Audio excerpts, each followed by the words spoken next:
භූමිචාලක සූත්‍ර දේශනාවේ කියනවා ආනන්ද හාමුදුරුවන්ට ආනන්ද මේ මහ පොළොව තියෙන්නේ වතුර මත මේ හිස් අවකාශයේ වායුව මේක කැළඹෙනකොට මේ අනතුරු විපත්ති ඕන තරම් සිද්ධ වෙන්න පුළුවන්.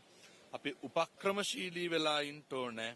පළවෙනි අවවාදය මේක බෙදිලා කරන්න බෑ.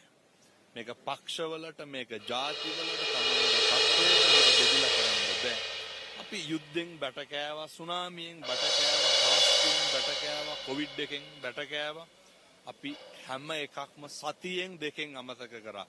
මම මේ ලෝකෙම මිනිස්සුන්ට කියනවා ලාංකිකයන්ට අත දෙන්න උදව් කරන්න. ලංකාවේ සත්පුරුෂ තරුණ මහත්තුරුන්ට කියන්නේ මේක අමතක කරන්න එපා. මේක නේ සතියෙන් දෙකෙන් මේක අමතක වෙනවා. මේක අමතක කරන්න එපා.